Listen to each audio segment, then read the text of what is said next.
So in the last class, we had discussed about how to reduce the losses in the motor. Thereby, we can improve the efficiency of the motor.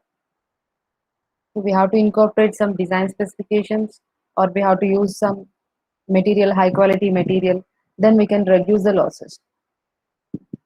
So then, after reducing the losses, the efficiency of the motor can increase. If the efficiency of the motor increased, then we can save our energy. So our final motto is saving the energy.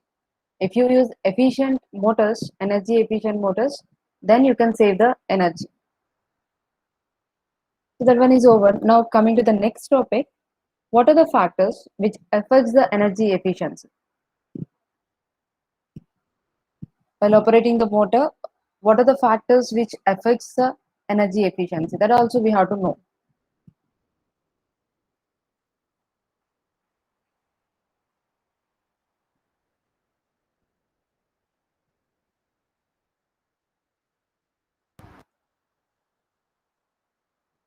Factors affecting energy efficiency.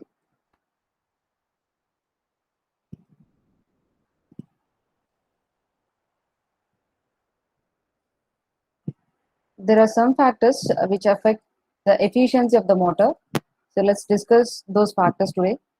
First one is power supply quality. From the utility is nothing but the distribution system or the power generating station which supply the power. If there is any quality issue in the power, then it will affect the efficiency of the motor. So that's what there is a factor, power quality issue.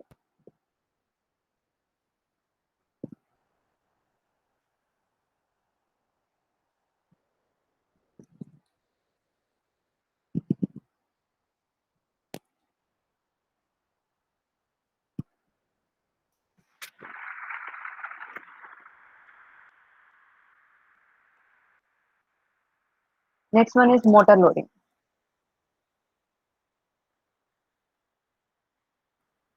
Whether you are fully loading the motor or 70% you are loading the motor or below 50% you are loading.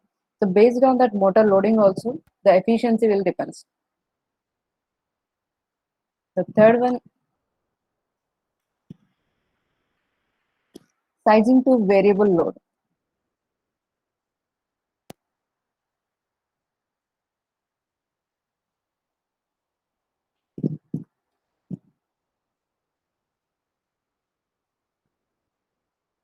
Sizing to variable load means on the motor there is no constant load, so we are varying the load from 50% to 70%. So there are different types of loads are there. So based on your variable load, what size of the motor we have to select. So that selection will also affect the energy efficiency of the motor. Next, power factor correction. So what is meant by power factor and how it affects the energy efficiency of the motor. Next, fifth one is maintenance.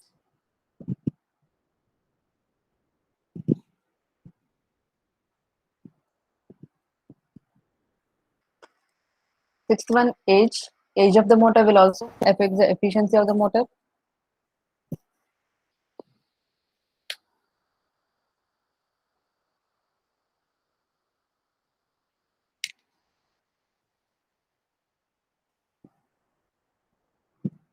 Next, rewinding effects.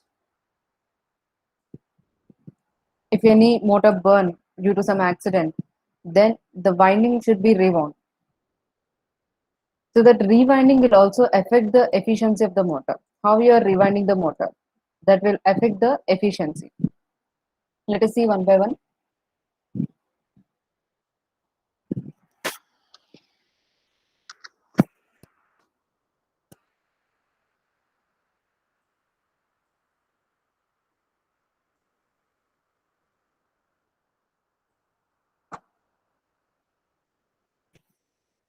First one is power supply quality.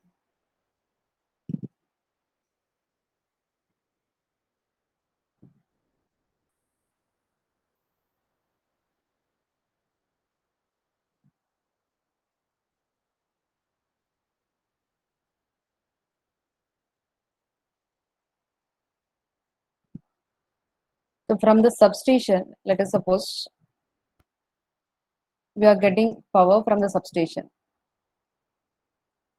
To this substation, from the generating station, it gets the power.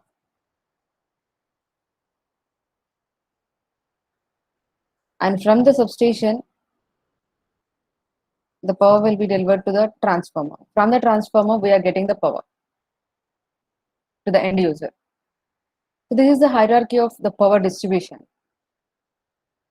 So the quality of the power, how it affects the efficiency of the motor.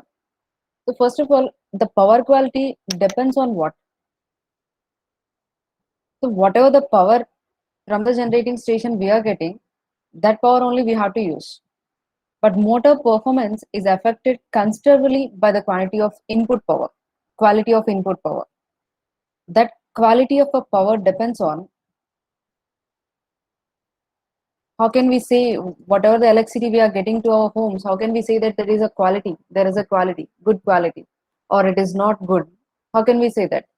The quality of power depends on three factors. Those are frequency, voltage. Am I audible to you clearly? Yes, ma'am. And next, voltage unbalances. Voltage unbalance across the three phases of the supply. We have AC power, that is single phase, and three phase supply we have. So in the three phases, if there is any voltage unbalance across the three phases, then it affects the motor efficiency. So quality of power depends on these three. And in India, almost all the motors must comply with standards. So those standards are given by BIS, Bureau of Indian Standards.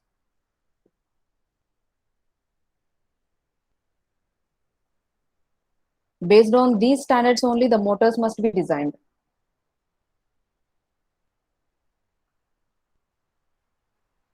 And these standards give some tolerance level for the voltage and frequency.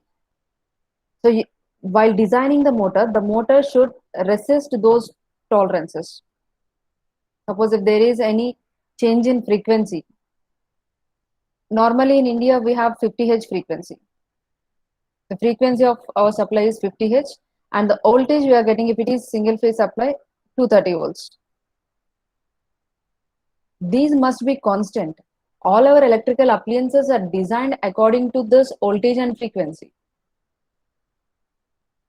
If there is any deviation in the frequency or the voltage from the supply, if you get, let us suppose 48 Hz frequency you are getting from the supply and 210 volts you are getting from the supply. So if you connect any electrical appliance to this power supply, then it affects the efficiency of that electrical appliance, whatever it is, not only the motor.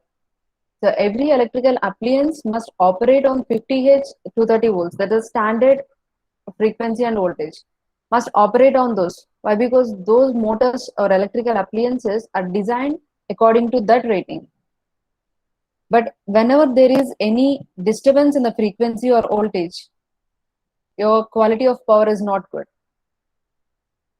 If you get 50 Hz frequency and 230 volts, then the power quality is good. Otherwise, it is not good. So what will happen if the power quality is not good?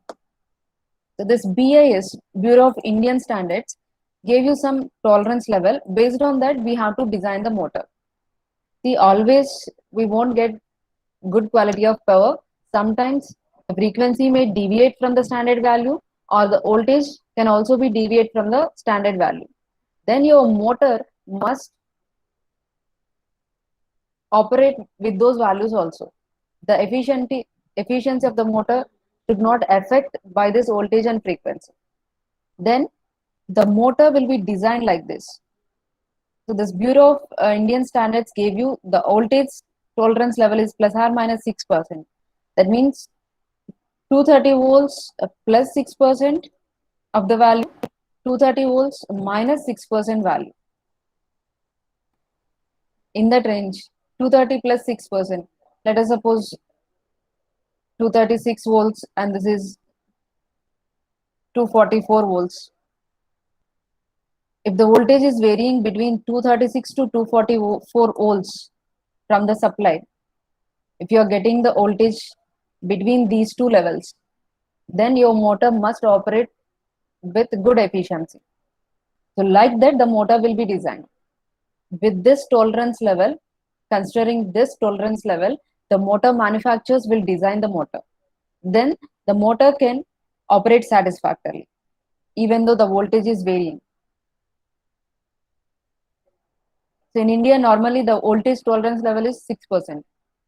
From the utility, you will get plus or minus 6%, or sometimes you may get good quality of power.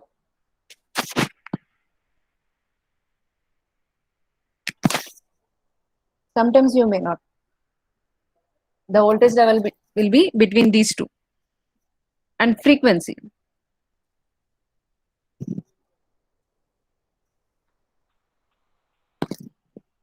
Frequency must be plus or minus 3%.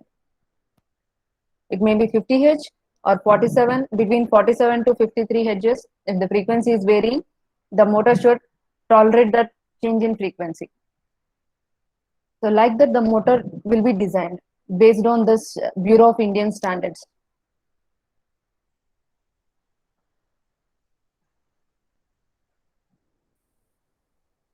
So, but what will happen if the voltage increases suddenly? If voltage increases, the torque of the motor, torque is nothing but the twisting force. So based on that force only, the motor is rotating.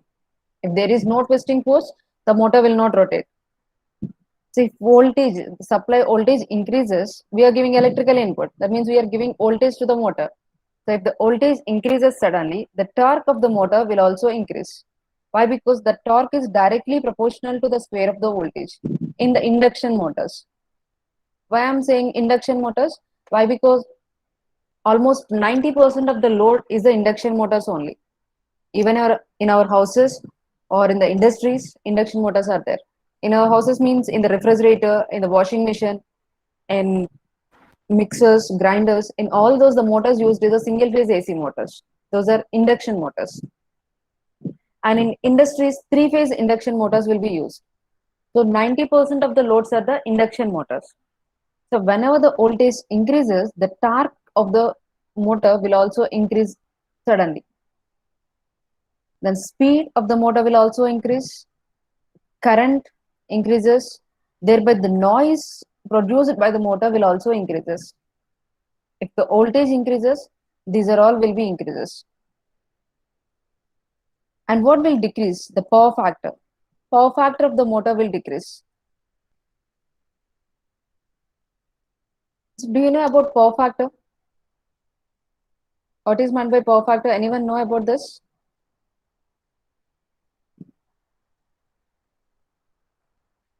Okay, let's see.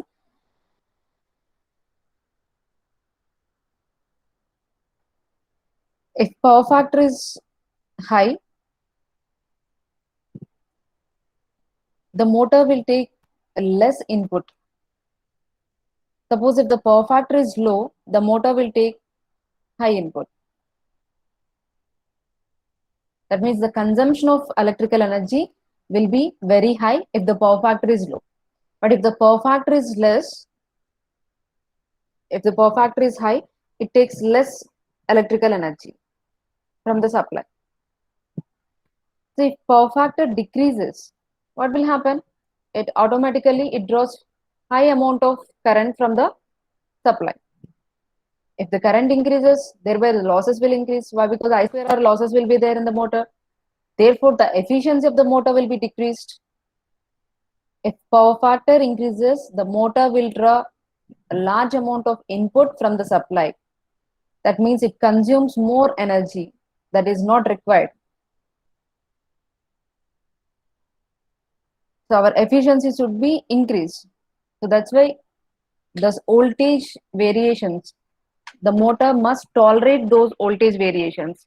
Like that, the motor will be designed. Suppose if frequency increases, what will happen? If frequency increases, the torque will be decreased. If the twisting force decreases, the motor cannot afford the load. Whatever the load requirement is there, so that require the twisting force. If the torque decreases, the motor cannot supply the load satisfactorily, and speed will increase. The speed of the motor will increase, and starting current will decrease. These all will lead to losses, thereby the efficiency of the motor will decrease. So that's why the motor manufacturers will design the motors with the standards set by the BIS. So this is the power supply quality issue. How the motor efficiency depends upon the quality of the power supply. The quality of power supply depends on three things. The one is voltage, second one is frequency, and third one is voltage unbalance. So what is meant by voltage unbalance? How it affects the motor efficiency.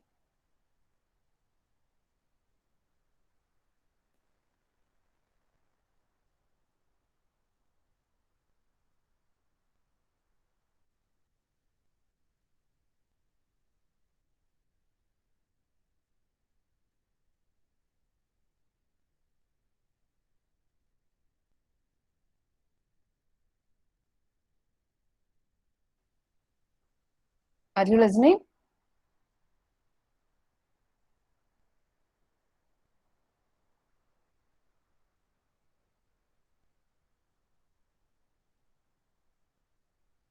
So voltage unbalance is nothing but whenever it is a condition where the voltages in the three phases are not equal, then that is called voltage unbalance. Suppose I have a three-phase supply. Three-phase supply means it consists of three phases. Let us assume VAB, VBC, and VCA. These are the three phases. So the three phases, the voltages are like this. One is 410 volts, and one is 417 volts, and the third one is 408 volts. Three different voltages. See, whenever the three phases having three different voltages, that condition is called the voltage unbalance condition. All the three phases must have a voltage of 410 volts. All the three phases must supply the same voltage. Instead of that, if there is any voltage deviation, then it is called voltage unbalance. So why this voltage unbalance occurred? Because of the size of the cable. So for each phase, R phase, Y phase, and B phases are there. These phases are carrying the voltage and current. So if the size of the cables are different, the size of R cable is more and the size of Y cable is less compared to R, and B cable is very much less, then these three are the different sizes of the cables. If this happens, the voltage will be different. So by the use of different sizes of the cables in distribution system, this voltage unbalance will be occurred. And suppose if you load these three phases with the different loads on each phase, that means there is a load disproportion will be there. So that means there will be an voltage unbalance. So there are two causes for the voltage unbalance. One is by the use of different sizes of the cables in distribution system, and second one, if you're loading those three phases in a disproportion manner, then also you will get this voltage unbalance.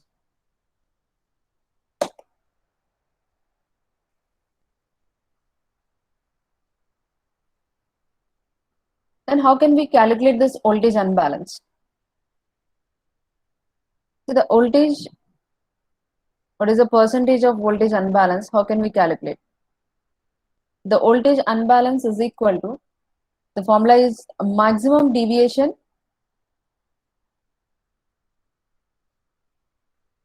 from the mean of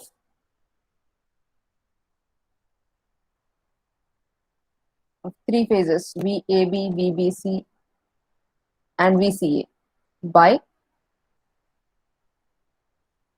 mean of those three phases voltages VAB, VBC, and VCE.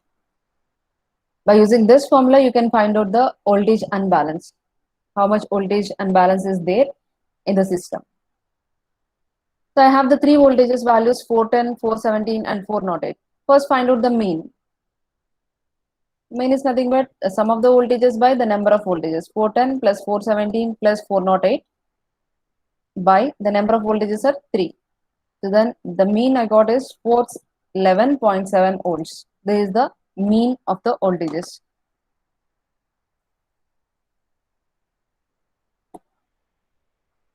Now find out the voltage unbalance. Voltage unbalance is equal to, so what is the formula? Maximum deviation from the mean. So in the three voltages, which is the maximum deviation? 410 is nearer to the 411, 417, there is a maximum deviation from these two. And 408, it is also nearer to the 411. So the maximum deviation of the voltage is 417 from the mean value. So the maximum deviation from the mean. So how much it is deviated? 417 minus 411.7. Why I am taking only 417? Because it is a voltage which is deviated more from the mean. So how much it is deviated? I am calculating by taking the difference 417 minus 411.7 by mean of the voltages 411.7. So this you will get it as 1.29%. So this is the voltage unbalance.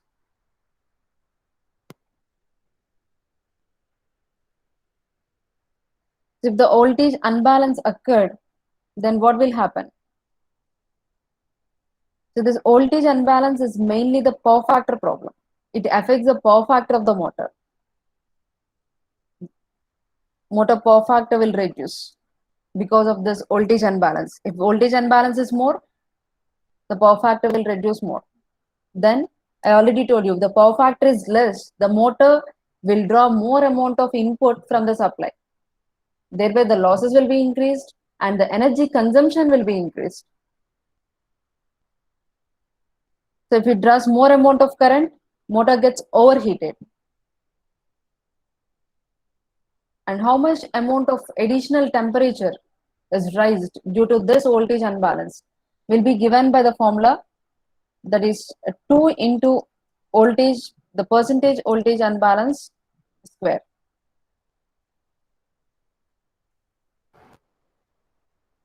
So due to this voltage unbalance, the power factor will decrease and the temperature will rise. So how much amount of temperature will rise? That is given by this formula, the additional temperature rise. There will be some temperature obviously, why? Because in the motor, even though the motor is 95% efficient, the 5% will be the losses. So obviously there are some losses in the motor. The losses will be evidenced by this temperature. But due to this voltage unbalance, again the losses will be increased and the temperature of the motor will be increased. So what is that additional amount of temperature rise due to this voltage unbalance will be given by this formula, 2 into the square of the percentage voltage unbalance. So this is about voltage unbalance. The voltage unbalance for energy efficient motor, for efficient operation of the motor, it should not exceed 1%. Must be less than 1% only. Voltage unbalance.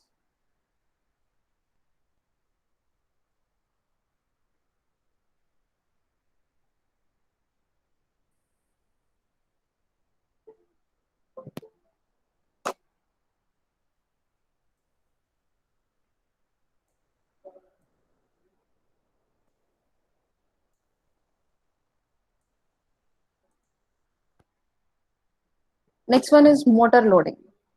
Third one, how the motor loading affects the efficiency of the motor. How much amount of load you are putting on the motor, how it affects the efficiency.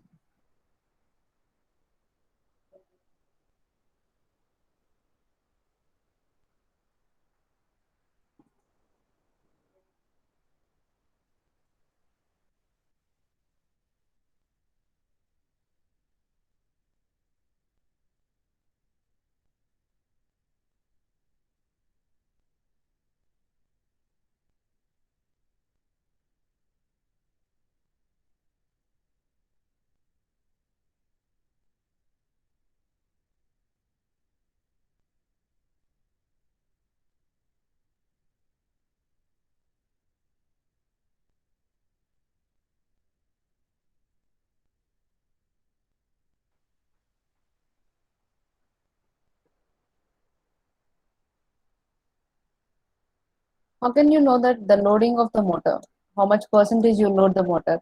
The percentage loading of the motor can be calculated using the formula input power drawn by the motor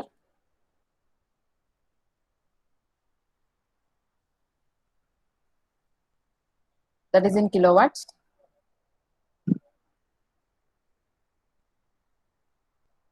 by nameplate rating, the nameplate full load kW rating.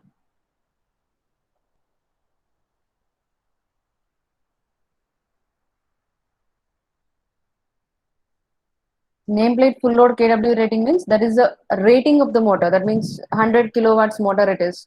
That means up to 100 kilowatts you can load the motor. That is the maximum capability of the motor. That 100 kilowatts rating is nothing but. And it is drawing 50 kilowatts from the input. Then what it means? The motor is loaded half, 50%.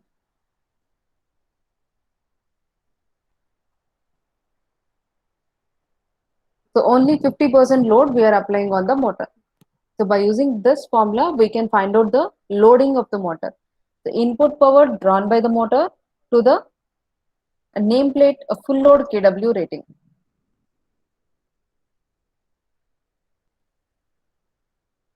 Most electric motors are designed to run at 50% to 100% of the rated load. So in this limit, if you load the motor will operate very efficiently. But if the efficiency will decrease if you operate the motor below 50% load. So let's see the graph. If you draw a graph between the load, percentage full load, and efficiency.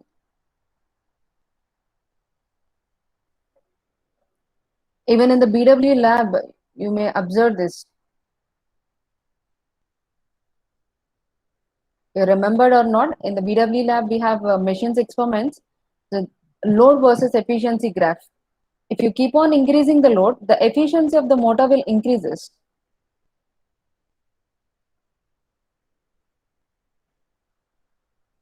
In a particular range, it starts increasing, and again after that, it will start decreasing. So this is the efficient zone, that is 50% to 80% load. When the loading on the motor is 50 to 100%, then the efficiency of the motor is good. But below 50%, see the efficiency of the motor, it is decreasing. And above this also, if you keep on increasing the load, then also the efficiency will decrease. తెలుగులో ఒక సామెత ఉంటుంది చూడండి, అతివృష్టి అనావృష్టి రెండు పనికిరావు. Below 50%, the efficiency will be less, and above 100% also the efficiency will be less. So between this range only, the motor can operate in an efficient manner. So anyway, we won't load the motor more than 50%, because we know the rating of the motor. More than the rating, we won't apply the load. But below 50% load, in most of the cases, we do this one. The loading of the motor will be less than 50%. And how can you reduce this underloading?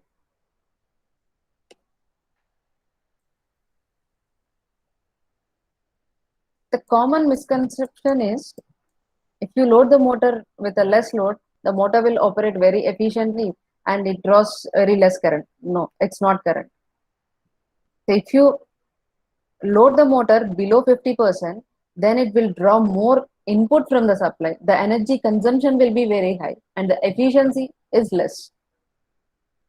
So that's why always you have to start a motor with a proper load. We should not operate under load. Then how can we reduce this underloading, and what are the causes for this underloading? So let's see first one, what are the causes? Then how can we reduce this underloading, we can about to know.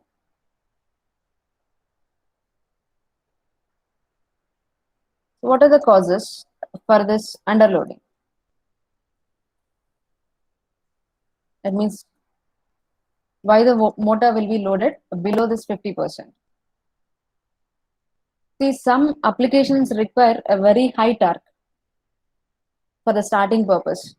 Some applications requires a very high starting for the starting torque.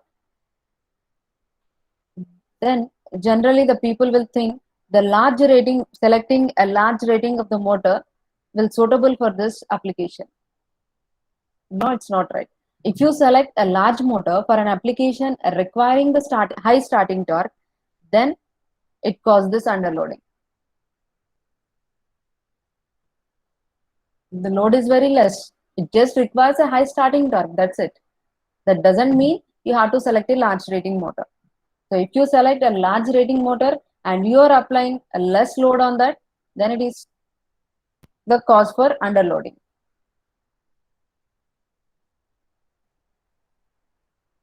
Selecting large motor, large rating motor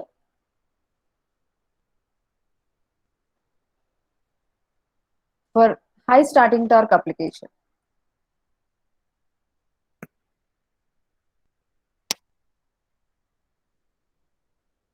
And one more cause for this underloading is underutilization of the equipment.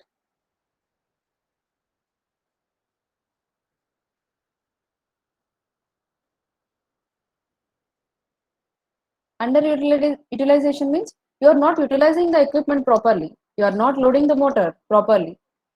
You are always loading below 50%. So that underutilization, you are not using the motor properly, then also it is a cause for underloading.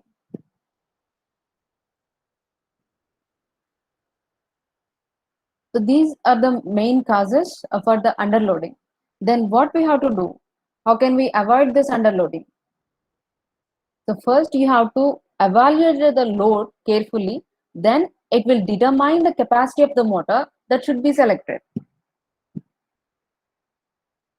So what type of motor, what rating of motor you have to select? How can you know that? First, you know the loading. What is your requirement? First, you know that. How much amount of load you have to put on the motor? First, you have to evaluate it. Based on that, select the motor size. So then that reduces this underloading.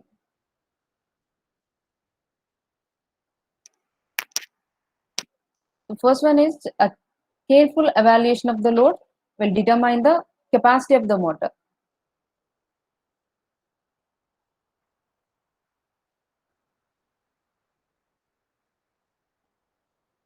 The capacity of the motor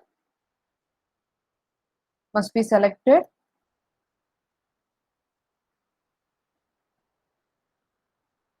by calculating the load.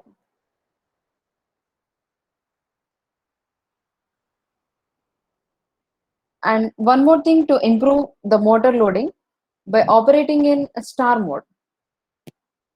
Operate the motor in star mode instead of delta. So we have two modes of operation, star mode and delta mode.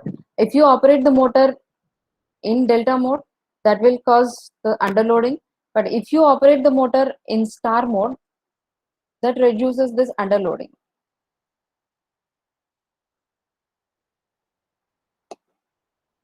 See, suppose some motors have a load always that is below 40%. That is your load. You have to operate the motor below 40%, but it is not advisable. Why? Because below 40% means the efficiency of the motor will be reduced. So you should not operate. But the load is only below 40%. Then what you have to do? Definitely you have to operate the motor, even though the efficiency is low. In that case, operate the motor in the star mode. Then the voltage will be decreased. The voltage taken from the supply will be decreased by using the star mode. Voltage decreases by a factor of root 3 if you operate the motor in star mode.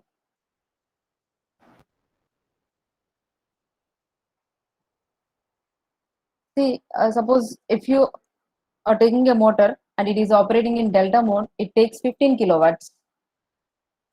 If it is in delta mode, it takes the input 15 kilowatts if the motor is operated in delta mode. Suppose if you operate the motor in star mode, it takes 5 kilowatts. So which one is taking less energy? In the star mode, the motor drawing less input from the supply. So how can we avoid this? So this motor loading must be between 50 to 100%. How the motor loading affects the efficiency? If you operate the motor below the 50%, the efficiency of the motor will reduces. So that's why you have to choose a motor based on your load requirement. And next, suppose if your load is below 40% and there is a compulsion to operate the motor, then operate the motor in star mode instead of the delta. Thereby, the voltage taken from the supply will be reduced. So this is about motor loading.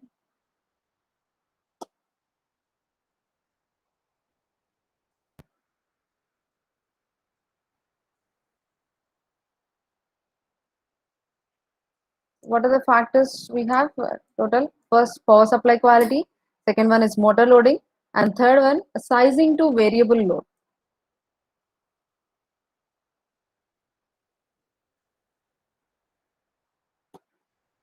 How this factor affects the motor efficiency.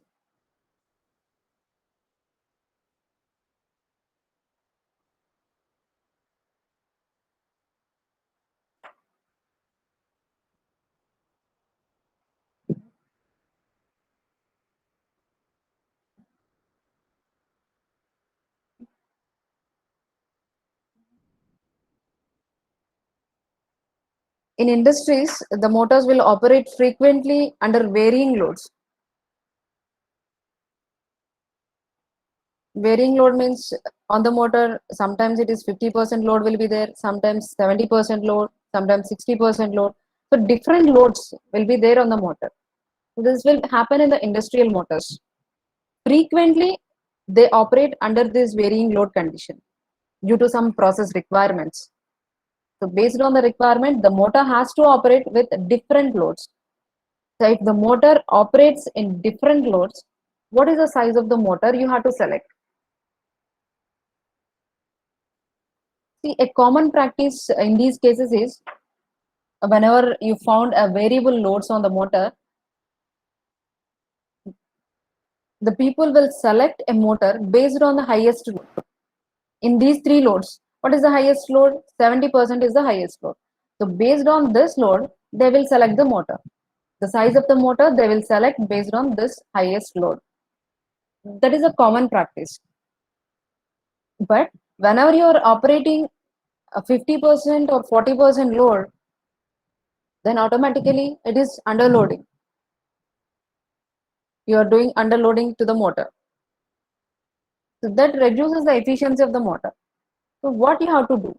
If you have a variable loads on the motor, then how to select the size of the motor?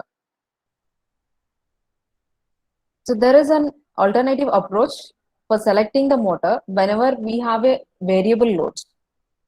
That is, optimum rating of the motor must be selected on the basis of load duration curve for the particular operation. If you are operating the motor for a particular process, so each and every instant of time it is taking different load, and the load duration curve is like this. This is the load duration curve. Load duration curve indicates the load at each and every instant of time.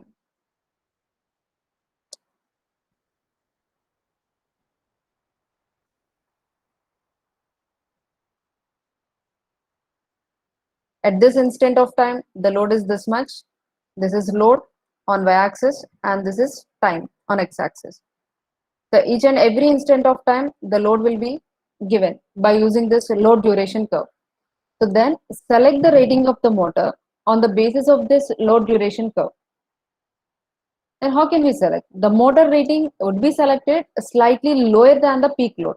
So from this load duration curve, check uh, check the peak load. See, this is the peak load. Remaining all loads are under this one only. So this one is a peak load. If the peak load is 50 kilowatts, then select the motor slightly lower than the peak load. That means a 49 kilowatts.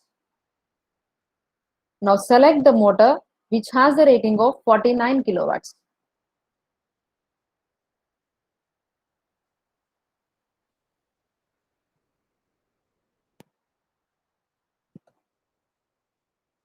So there is a optimum way to select the rating of the motor. From the load duration curve, first identify the peak load, then select the motor size that is slightly lesser than the peak load.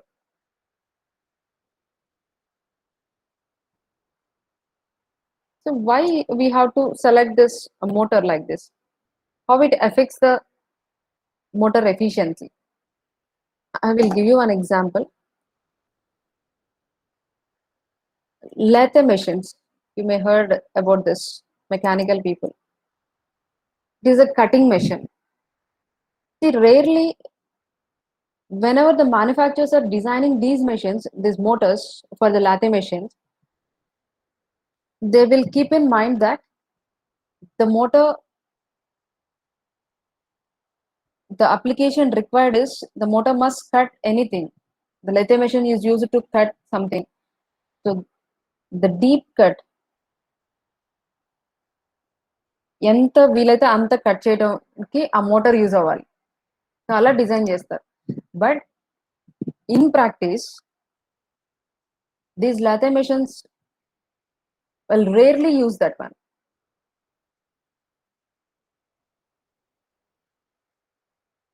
Suppose for this 80 kilowatts it require. So for this 80 kilowatts they will design the motor. But by using these lathe machines in practice, they will use always 50 kilowatts, 40 kilowatts, or 60 kilowatts, up to this only. They rarely use this 80 kilowatts energy. If any application required like that, then they will use. That means they will use it rarely. But if you, based on this, if you choose the rating of the machine, then what will happen? It becomes underloading.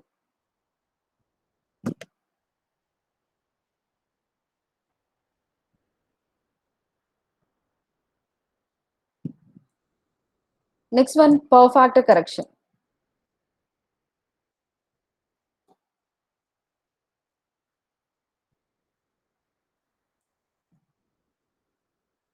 I already told you power factor will affect the efficiency. If it is a poor power factor, it will draw more amount of energy from the supply. Thereby your efficiency will be reduced. So that's why you have to improve the power factor.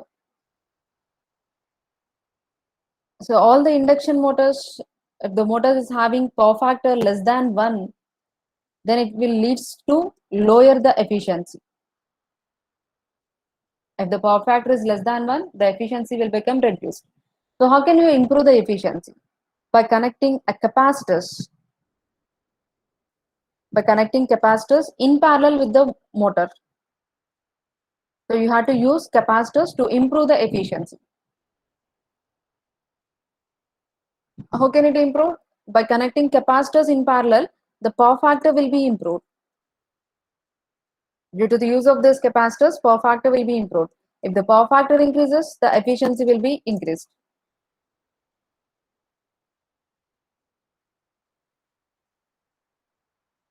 Then how can you select the capacitor size?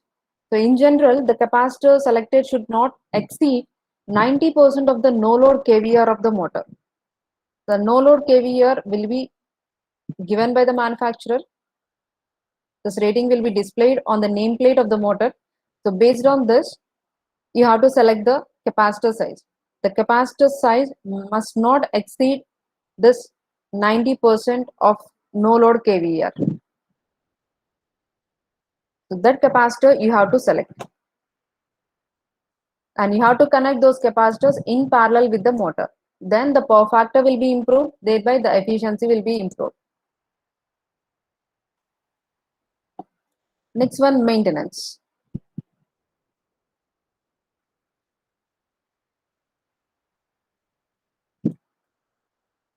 How the maintenance affect the efficiency of the motor?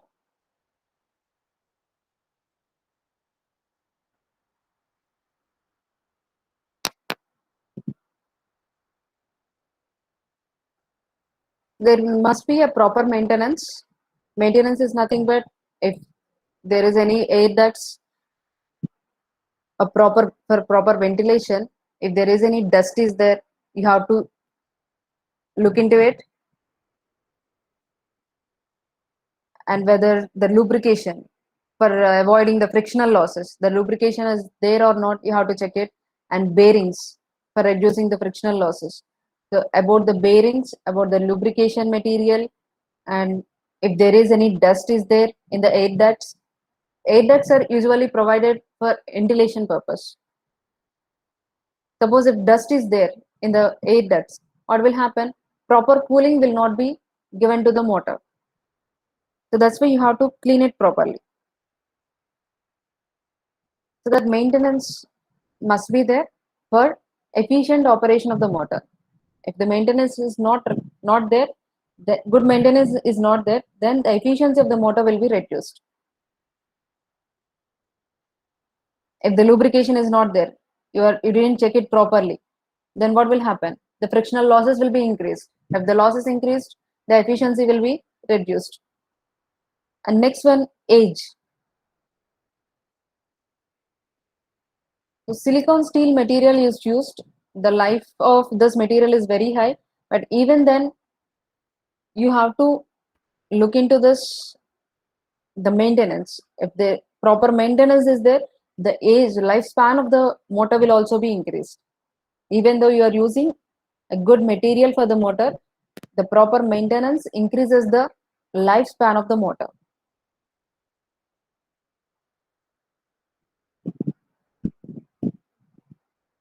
The last one, rewinding effects.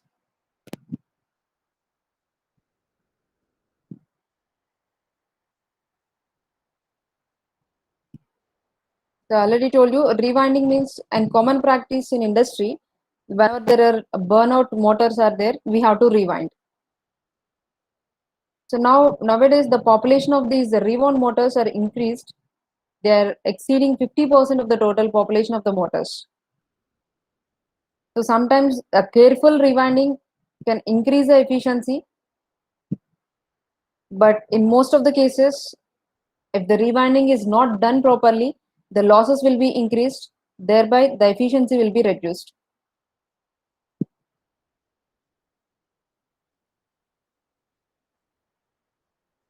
The efficiency may increase after rewinding or it may not. That means, however, if proper measures are taken, the motor efficiency can be maintained in some cases after rewinding, but not in some cases.